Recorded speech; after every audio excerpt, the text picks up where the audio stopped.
الحمدللہ والصلاۃ والسلام علی رسول اللہ وعلی آلہ وصحبہ ومن والہ وبعد۔ اللہ تبارک و تعالیٰ کا نظام ہے کہ یہ جہان رہنے کے لیے نہیں ہے۔ اگر کوئی یہ جہان نیک لوگوں کا ہوتا تو پھر انبیاء یہاں سے نہ جاتے، اور اگر یہ برے لوگوں کا ہوتا تو فرعون، شداد، حامان یہاں سے نہ جاتے۔ یہاں پہ جو بھی آتا ہے اس کو جانا ہی جانا ہے، بلکہ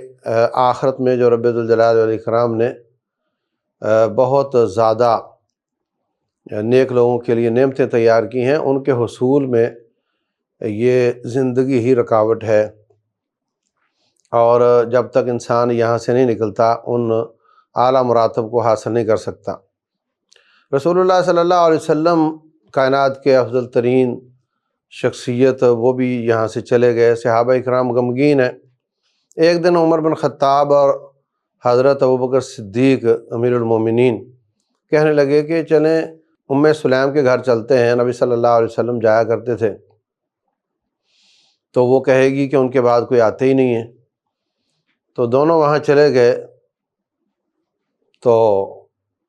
انہوں نے وہ رونے لگ گئیں اور یہ بھی رونے لگ گئے، تو انہوں نے ان کو تسلی دینے کی کوشش کی۔ تو حضرت ام سلیم کہتی ہیں مجھے اس بات کا غم نہیں ہے، یہ تو ایک فطرت کا قانون ہے اللہ تعالیٰ کا، اور انہوں نے جانا تھا۔ مجھے پریشانی اس بات کی ہے کہ ان کی وجہ سے جو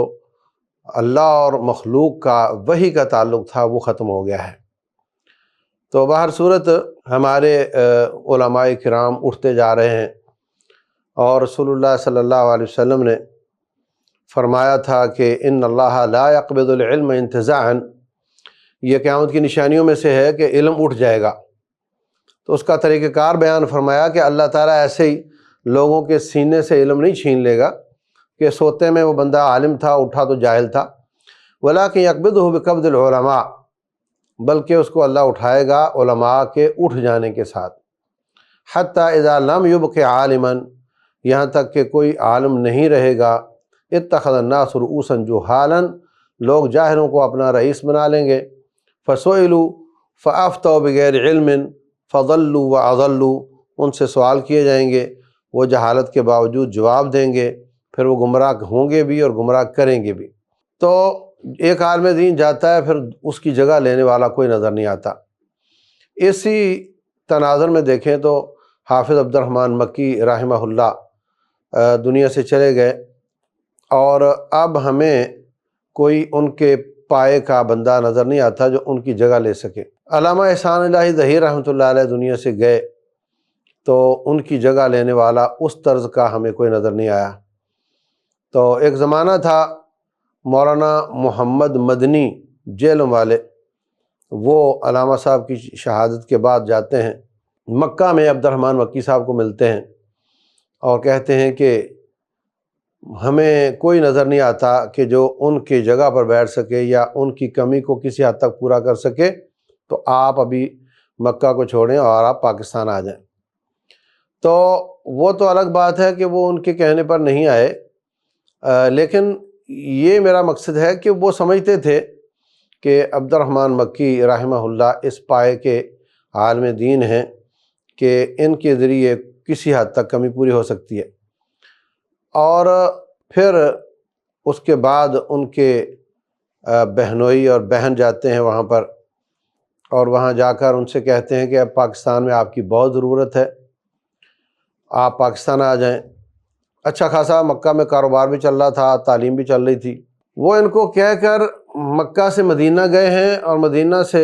واپس آئے ہیں، تو اتنی دیر میں مکی صاحب نے اپنے پاسپورٹ، بچوں کے، گھر والی کے، اور سارا سامان کلوز کر کے پیک کر لیا، اور ان کی واپسی تک بالکل ادھر آنے کے لیے تیار ہو گئے۔ بہت مشکل ہوتا ہے، ایک سعودیہ چھوڑنا تو ویسے ہی بڑا مشکل ہوتا ہے، اور پھر ایک دم اس طرح اچانک سارے کام کلوز کر کے نکلنا، مگر وہ طاعت اور فرما برداری اور رکھ رکھاؤ کے پیکر تھے، اور انہوں نے فوراً یہ کام کیا اور وہاں سے آ گئے۔ 1994 میں وہ پاکستان آئے۔ اس سے پہلے ان کے جو والد حافظ عبداللہ بہاولپوری رحمہ اللہ تھے، یہ بھی اللہ تعالیٰ کے بہت برگزیدہ آدمی تھے انشاءاللہ۔ پورے بہاولپور ریاست میں کوئی توحید والی مسجد نہیں تھی، تو انہوں نے ایک پلاٹ لیا، اس میں مسجد بنانے کا سوچا۔ مجھے میرے استاد حافظ عبدالرحیم، شیخ عبدالرحیم جو کہ ہمیں پڑھاتے تھے، فوت ہو گئے رحمہ اللہ، انہوں نے بتایا کہ گلے میں رسی باندھ کر، پیچھے تختہ باندھ کر، مکی صاحب کے دادا اس تختے کو گلے میں رسی باندھ کر کھینچتے تھے، اور حافظ عبداللہ صاحب تختے پر بیٹھتے تھے اور اس طرح اس زمین کو ہموار کرتے تھے،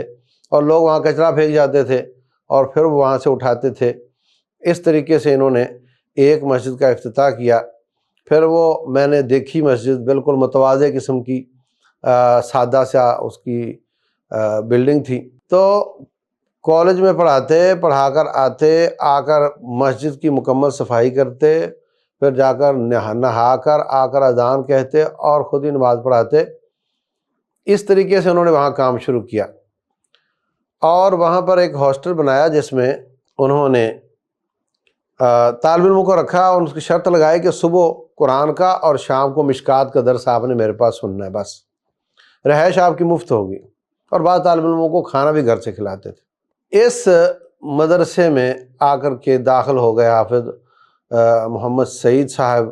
اور ظفر اقبال صاحب، پروفیسر ظفر اقبال صاحب، اور یہ ان کا اپنا بیٹا عبد الرحمن مکی رحمہ اللہ، یہ سب اسی میں پڑھتے رہے۔ اور یہ جو طالب الرحمن صاحب ہیں وہ بھی ان کے پاس پڑھتے رہے، تو بڑے بڑے علماء اور بڑے بڑے پروفیسر لوگ ان کے پاس آ کر پڑھتے رہے، اور وہاں سے اللہ تعالیٰ نے ان کو علم کی گہرائی بھی دی اور دعوت کا ذوق بھی دیا اور ہمت بھی دی، اور انسپائر ہوئے بہت زیادہ حافظ صاحب سے۔ حافظ عبد الرحمن مکی صاحب کے بارے میں وہ بتاتے ہیں کہ انہوں نے 10 سال کی عمر میں والد صاحب نے کہا کہ آپ کے ساتھ والے لوگ تو میٹرک کا پیپر دے رہے ہیں تو آپ نے بھی دینا ہے، نہ انہوں نے اسکول میں پڑھا، اور ویسے بھی 10 سال عمر ہو تو 10ویں کلاس کیسے ہو سکتی ہے، اس زمانے میں یہ پاسبل تھا۔ تو بغیر تیاری کے میٹرک میں بیٹھ گئے، اور انہوں نے میٹرک اپنا پاس کر لیا۔ ذہین بہت تھے، 7 سال کی عمر میں حفظ کر لیا تھا، اور پھر بہت زیادہ ان کا تحریکی ذہن تھا اور تحریکی خون تھا۔ مجھے کچھ بھائی وہاں کے بتا رہے تھے کہ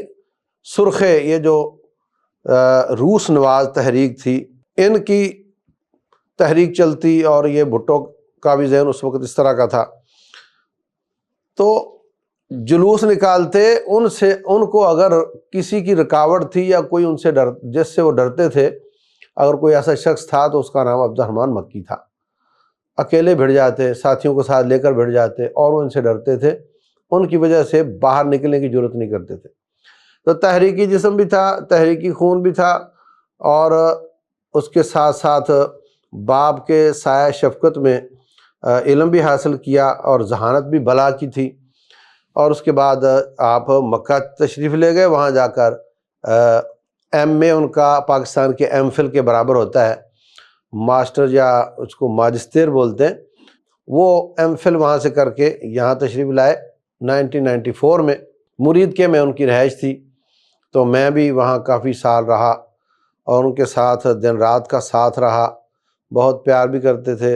اور کسی غلطی پہ ساتھیوں کو ڈانٹ بھی لیتے تھے، اور ساتھی بھی کبھی ان کی ڈانٹ پہ ناراض نہیں ہوتے تھے، اور ان کی بات کو سن کر کوشش کرتے تھے کہ اس پر عمل بھی کر لیا جائے۔ کوئی شعبہ ان کا تھا یا نہیں تھا، وہ اس میں بھی کسی کو نصیحت کریں، اور کسی کو ڈانٹ بھی لیں، کسی کو پوچھ بھی لیں، تو کوئی ان کو کوئی ناراض نہیں ہوتا تھا، اور سب ان کی بات کو مان لیتے۔ اور ان کی اس ڈانٹ اور اس پیار اور اس محبت کی جو بین دلیل ہے، وہ اللہ تعالیٰ نے جنازے میں دکھائی کہ اللہ تعالیٰ نے بہت زیادہ لوگوں کو کشاں کشاں وہاں جمع کیا، اور آپ دیکھتے ہیں بارش بھی تھی، بادل بھی تھے، اور روڈ بلاک تھے، وہاں پہنچنا بہت مشکل تھا، اس کے باوجود ہزاروں کی تعداد میں لوگ ان کے جنازے میں تشریف لائے۔ تو دنیاوی حساب سے وہ دوستوں کے دوست تھے، شکار کو بہت پسند کرتے تھے، مہمان نواز بہت تھے، اور دینی اعتبار سے بہت دقیق فہم تھا، آیات اور احادیث کا استدلال بہت اچھوتا ہوتا تھا، اور اس سب کے باوجود وہ بہت طاعت گزار، اپنے بڑوں کے بہت طاعت کرتے تھے، جس بات سے منع کر دیا جاتا وہاں بالکل رک جاتے تھے، ایک قدم بھی آگے نہیں بڑھتے تھے۔